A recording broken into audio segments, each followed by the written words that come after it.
tornozeleira eletrônica é a nova modalidade de medida cautelar que dá mais proteção às mulheres vítimas de violência.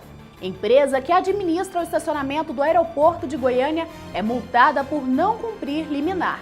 Carlos Alberto França é o novo diretor da ESMEG. Em nosso estúdio vamos receber o secretário de Gestão Estratégica do TJGO, Luiz Scartesini. Isso é o que você confere a partir de agora na sua revista eletrônica semanal da Justiça Goiana.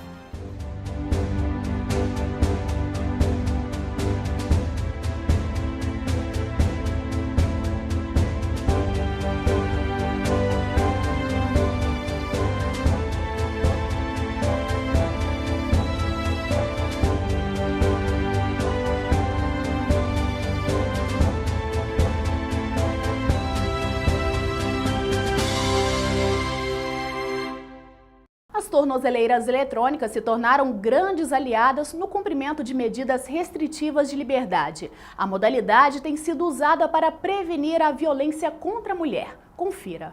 2 presos denunciados por lesão corporal e ameaça contra suas companheiras participaram de audiência na sede do 2º Juizado de Violência Doméstica Familiar contra a Mulher para voltarem à liberdade, enquanto aguardam o trâmite processual da denúncia. Como exigência, agentes penitenciários instalaram tornozeleiras eletrônicas nos detentos. O método de monitoramento se tornou grande aliado no cumprimento de medidas restritivas de liberdade, em especial nos casos que envolvem violência doméstica disposta na Lei Maria da Penha. Com a tecnologia, é possível monitorar a localização exata do agressor. Para a vítima, é entregue um dispositivo chamado antipânico, que vibra quando o agressor se aproxima. Imediatamente, após a colocação desses aparelhos eletrônicos, a mulher se sente mais segura, porque é através do monitoramento eletrônico, do GPS, de satélites, que descobre onde que ela está, onde que o agressor está, e isso propicia que, se o agressor descumprir a medida protetiva e se aproximar da vítima, imediatamente a Polícia Civil, a Polícia Militar vai ser comunicada, essa mulher vai ser avisada através do celular dela. Inclusive, o agressor também vai ser comunicado: você está se aproximando da vítima, é melhor você se afastar daí. E se ele continuar desobedecendo, imediatamente uma viatura é destacada para ir em defesa dessa mulher e, sendo o caso, proceder à imediata prisão do agressor. Todo o monitoramento é feito no Centro Integrado de Inteligência da Sapejus. Caso o agressor se aproxime da vítima, uma notificação é enviada para as partes. E caso a vítima acione o botão do pânico, uma viatura da polícia é enviada imediatamente ao local. Em Goiás, o sistema de tornozeleiras tem sido usado há 1 ano e meio. Até o momento foram mais de 1.300 aplicações. Cerca de 600 casos de violência contra a mulher estão sendo monitorados em todo o estado. É uma iniciativa que traz progresso, avanço, segurança e também de maneira assim, que economiza para o estado, uma vez que o acusado não precisa ficar preso por muito tempo, gerando elevados custos para o Estado. Então, ele fica numa liberdade intermediária, assistida, monitorado, pode trabalhar e fica em casa à noite e não pode se aproximar da vítima. Já está disponível no site do TJGO a emissão online de certidões negativas, tanto no âmbito civil quanto no criminal. O cidadão que não terá custo poderá ter acesso aos sistemas de busca informatizados do 1º grau de todas as comarcas do Poder Judiciário goiano. Basta acessar o site tjgo.jus.br e do lado esquerdo da página principal, clicar em seção de serviços. Em seguida, em emissão de certidões e, por fim, em certidão nada consta. São solicitados o nome da pessoa interessada, o CPF, nome da mãe e data de nascimento, além do tipo de área desejado. Decisões importantes foram tomadas pelo Judiciário goiano nos últimos dias. Algumas você confere agora. Modelo com foto publicada sem autorização em jornal será indenizada. A Unigraf terá de pagar indenização no valor de R$ 5.000 por danos morais a uma modelo por ter usado e publicado foto dela sem autorização no jornal Diário da Manhã. A decisão é da desembargadora Elizabeth Maria da Silva, que reformou sentença da 7ª Vara Civil da Comarca de Goiânia. Concessionária terá de indenizar cliente que comprou o carro leiloado sem conhecimento. A concessionária Renauto Veículos foi condenada por omitir informação a um cliente de que o carro comprado era fruto de leilão e anteriormente havia sido considerado como perda total. A empresa terá de ressarcir o valor integral da compra mediante devolução do automóvel e ainda pagar danos morais de R$ 6.000. A decisão é da Terceira Câmara Civil, nos termos do voto do relator, desembargador Itamar de Lima. Atividades das torcidas organizadas continuam suspensas por mais um ano. O juiz Eduardo Tavares dos Reis, da 14ª Vara Civil de Goiânia, manteve liminar concedida em 2013 que suspendia as atividades das torcidas organizadas Força Jovem Goiás, Esquadrão Vilanovense e Dragões Atleticanos por 3 anos. Como o prazo é contado a partir da concessão da medida, que encerrará em março de 2016, as atividades ficam proibidas por mais um ano. Durante 2 semanas, o Tribunal de Justiça do Estado de Goiás desenvolveu atividades em homenagem ao Dia Internacional da Mulher. Acompanhe. Julgamentos ligados à Lei Maria da Penha integraram a programação do TJGO. Organizado pelo Supremo Tribunal Federal, o projeto foi denominado Justiça pela Paz, Nossa Justa Causa. Toda a programação durou 15 dias e contou com atividades diversas, como exposições artísticas e atendimentos de psicólogos e advogados no Fórum Criminal. O que nós fizemos atendendo essa convocação da ministra Carmen Lúcia do Supremo Tribunal Federal é oficiando aos juízes para que priorizem o andamento dessas ações penais em que a mulher figura como vítima de crime de violência doméstica e familiar. Então, os juízes foram incentivados a despachar os processos, designando audiência, realizando instrução e julgamento, proferindo sentença e haverá, naturalmente, a interposição de recurso. Em Goiás, cerca de 42 mil processos relacionados à Lei Maria da Penha estão em tramitação. Nos 2 juizados da mulher da capital, são quase 8 mil. Ao todo, 10 mil processos foram agilizados em todas as comarcas do estado. Um deles foi julgado pelo primeiro Tribunal do Júri, em sessão presidida pelo juiz Gesseir Coelho de Alcântara.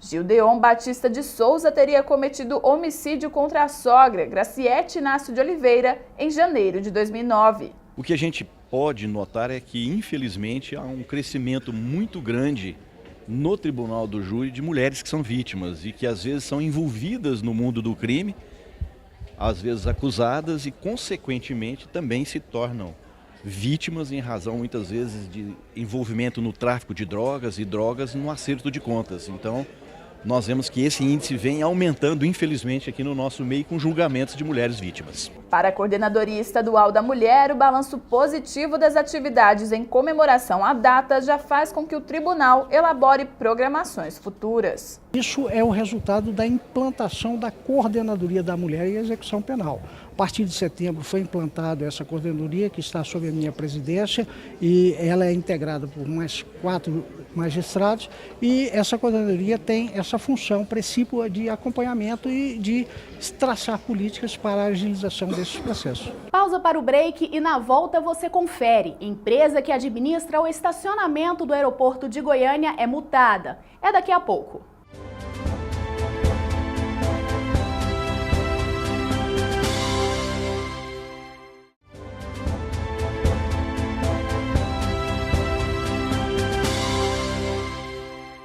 Está em busca de alguma oportunidade de trabalho na área jurídica? A gente dá algumas dicas para você. Chegou a hora do quadro Cursos e Concursos.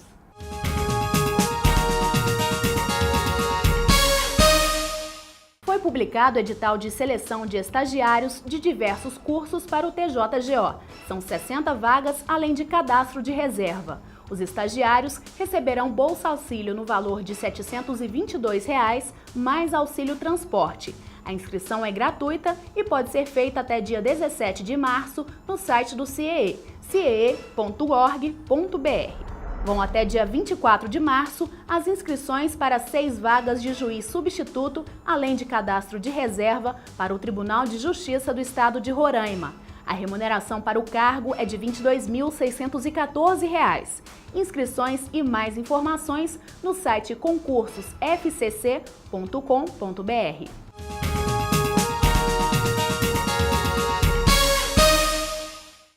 empresa que administra o estacionamento do aeroporto de Goiânia foi multada por descumprir liminar. Entenda o caso.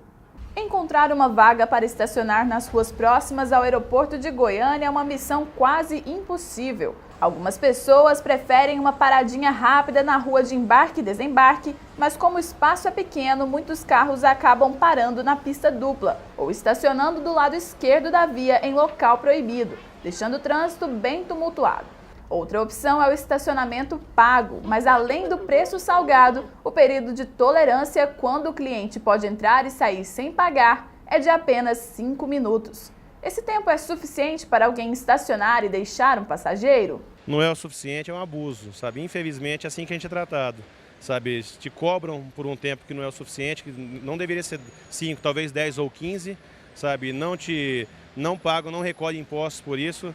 Não sei de quem que é, mas é um abuso esse negócio.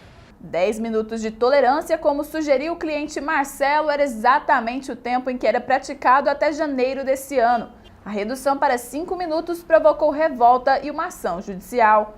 A Master Empreendimentos Urbanos Limitada, concessionária da Infraero e responsável pela administração do estacionamento do aeroporto Santa Genoveva, responde uma ação ajuizada pelo PROCON, que constatou o abuso. E foi aí que o Poder Judiciário concedeu uma liminar. Além do direito de permanecer no local pelo tempo mínimo de 10 minutos, ficou determinado que esse tempo de tolerância também deveria constar nos tickets entregues aqui na entrada. Foi, então, deferida o pedido, a liminar, determinando a suspensão realmente dessa norma, né? Voltando aos 10 minutos, né? Com advertência nos tickets que era 10 minutos, para que o consumidor soubesse disso. E não foi fixada a multa porque, apesar de ter sido pedida na inicial pelo PROCON, porque eu entendo que o juiz tem que trabalhar com bom senso e eu não fixo multa de início, eu aguardo em liminar, eu aguardo o descumprimento, porque às vezes torna-se um desgaste para as partes essa fixação dessa multa e é às vezes desnecessária. E é ao arbítrio do juiz, o juiz não é obrigado a fixar essa multa e o valor também é ao arbítrio do juiz. O juiz é que define o valor de acordo com as consequências que pode advir o não cumprimento da liminar. Como a empresa descumpriu a decisão, a doutora Zilmene determinou a aplicação de multa diária no valor de R$10 mil à concessionária da Infraero. Para a magistrada, a multa é um meio coercitivo, com o intuito de compelir a empresa ao cumprimento da liminar. A partir do momento que foi comunicado, foi sim determinado o cumprimento sob pena diária de multa no valor de R$10 mil, que foi o valor que o PROCON solicitou, pleiteou, retroativa à data da efetiva notificação da medida pela parte da empresa administradora do aeroporto. Você tem TV por assinatura? Saiba agora quais são os seus direitos sobre esse serviço no quadro Fique Atento.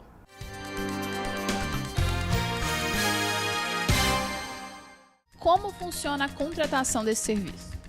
Bom, a contratação do serviço de televisão por assinatura pode se dar através da ligação e atendimento via telefone, pode ser também presencial, geralmente eles instalam quiosques em shoppings, condomínios, para melhor atender a essa contratação. Quais são os direitos do consumidor quando o serviço é interrompido? Se houver interrupção de até 30 minutos durante o mês, ele terá o direito do abatimento aí proporcional na fatura do mês, né? Então, e se tratar daquele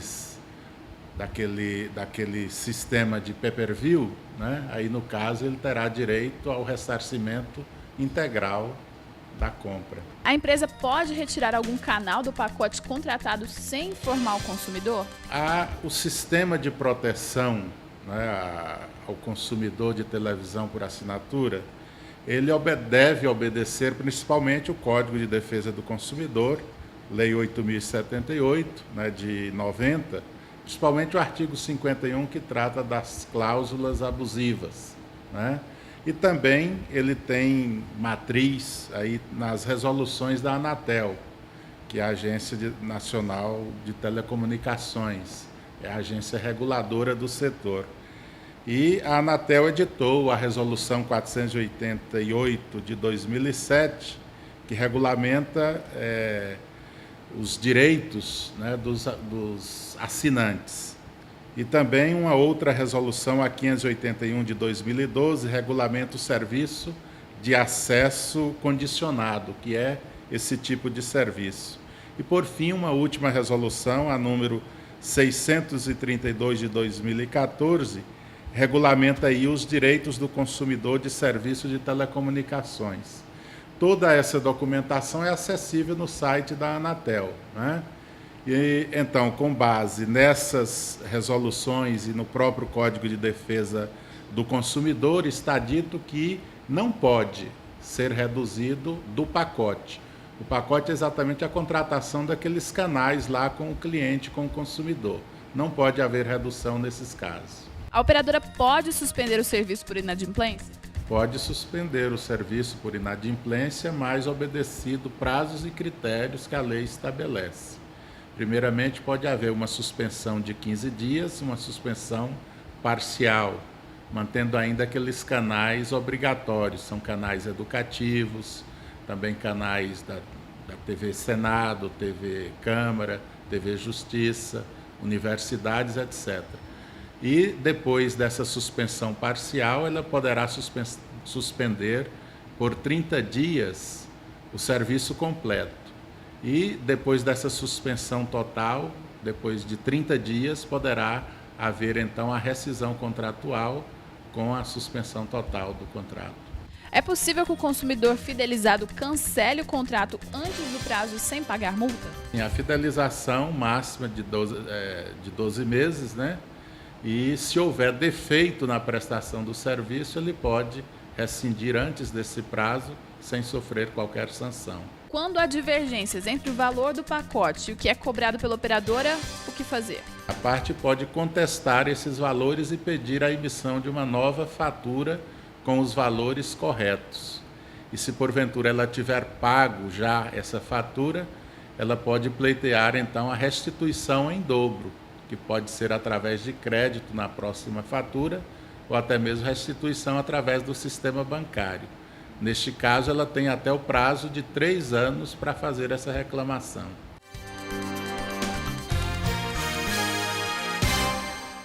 E veja a seguir, desembargador Carlos Alberto França é o novo diretor da ESMEG. Voltamos já.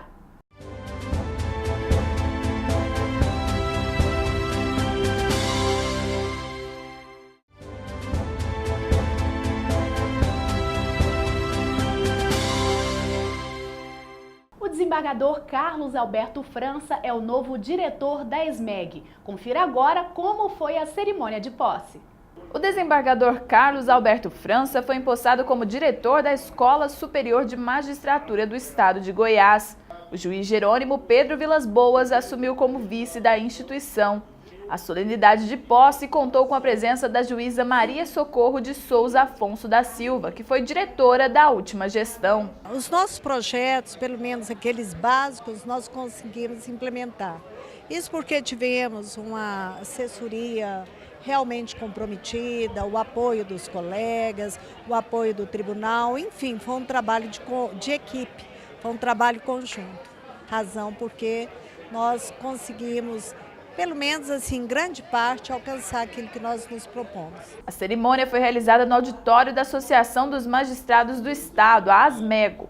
O presidente do Tribunal de Justiça, o desembargador Leubino Valente Chaves, foi quem declarou a posse. Cerimônia de posse do diretor e vice da Escola Superior da Magistratura, ASMEGO, para o biênio 2015-2017, respectivamente, o desembargador Carlos Alberto França e o juiz de direito Jerônimo Pedro Vilas Boas. Ex-presidentes, desembargadores, juízes e diretores de área do TJGO também estiveram presentes na solenidade. A gestão da nova diretoria da ESMEG corresponde ao biênio 2015-2017. Para o novo diretor, a ideia de gestão democrática e com participação ativa da magistratura será a principal diretriz desse novo período. É um novo desafio, onde nós trabalharemos junto com o nosso vice-diretor, Dr. Jerônimo, e os magistrados do Estado de Goiás, visando avançar com a nossa escola na direção do que é aquela razão de existir da escola, qual seja formação e aprimoramento dos magistrados e servidores do Poder Judiciário do Estado de Goiás. Chegou a hora do quadro Justiça em Foco. No quadro Justiça em Foco de hoje, recebemos o secretário de Gestão Estratégica do Tribunal de Justiça do Estado de Goiás, Luiz Scartesini. Seja bem-vindo. Obrigado. Bom, primeiro eu quero saber como que é esse desafio de assumir a Secretaria de Gestão Estratégica aqui do Tribunal. Para a gente assume a Secretaria assim, com muita satisfação, né? Que é a prova o reconhecimento do trabalho realizado durante esses últimos anos aqui na gestão do Tribunal de Justiça. E já começa com um trabalho árduo aí, né? Que é a elaboração do plano estratégico que acontece de 6 em 6 anos, não é isso, Luiz? Já é um grande desafio, né? Então nós temos, na gestão passada, findou um período de planejamento estratégico, né? Tinha iniciado, foi de 2009 até o começo de 2015. Então agora tem um novo plano, né? Para mais 6 anos, de 2015 a 2020.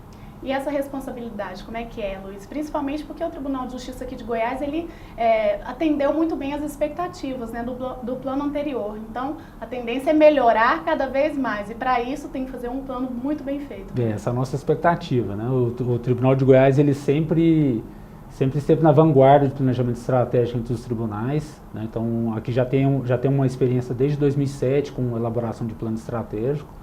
E o que a gente faz é uma evolução progressiva, né? A gente busca sempre aprimorar mais as ferramentas utilizadas para que a gente possa atender de uma forma mais eficaz às necessidades do judiciário. E essa elaboração, ela atende a um pedido do CNJ, né? Exato. O CNJ, ele lançou em julho do ano passado uma resolução, a 198, estabelecendo o Plano Estratégico Nacional, e dando um prazo para que os tribunais pudessem alinhar seus planos estratégicos. No nosso caso, nós temos que elaborar um novo plano estratégico, porque o anterior já estava vencido. Certo. E quais as ferramentas utilizadas principais e tem dado certo até agora? O prazo é até dia 31 de março, é isso? Isso, 31 de março é o prazo estabelecido pelo CNJ, onde o plano deverá ser apresentado, né, seguindo essas diretrizes do Plano Nacional.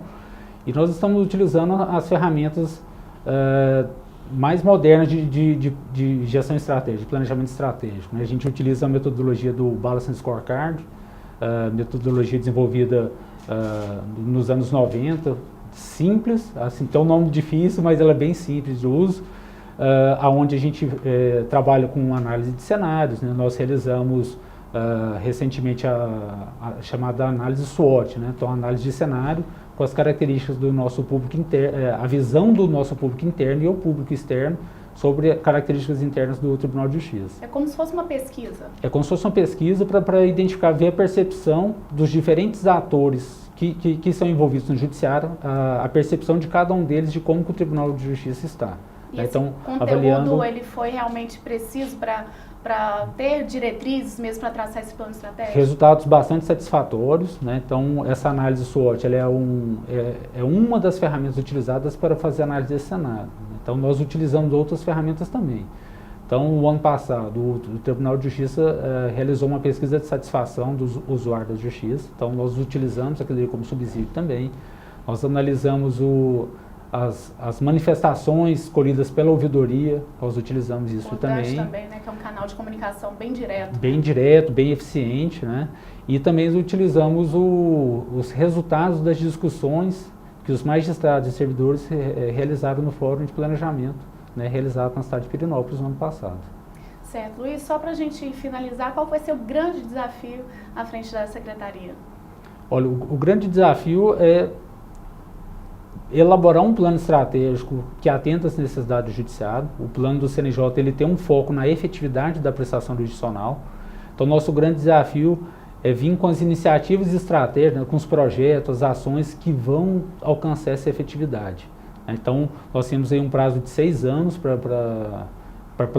nós vamos planejar para 6 anos. Para então, cumprir, né, para cumprir todo esse plano, mas com foco no alcance dessa efetividade.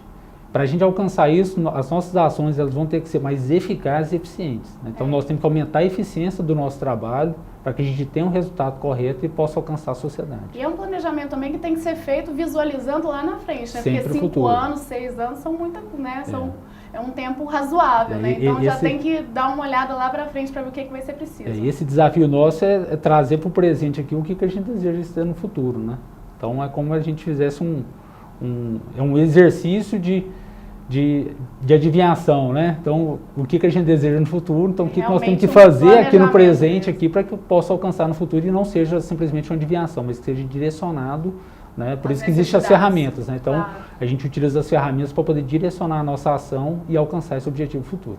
Tá certo. Luiz Cartesini, obrigada pela participação. Que bom trabalho também. Obrigado, a Secretaria de Gestão agradece a oportunidade. Tá ok, esse foi o Justiça em Foco de hoje. Até o próximo. Veja a agenda do Judiciário Goiano para os próximos dias.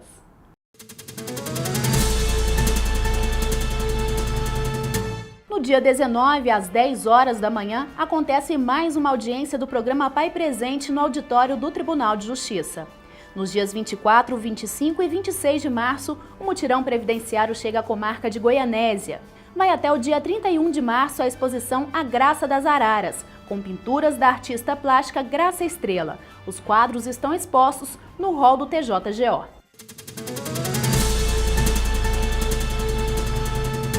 E fica por aqui a edição de hoje do Agenda Judiciária. A gente volta na semana que vem com mais informações para você. Até lá!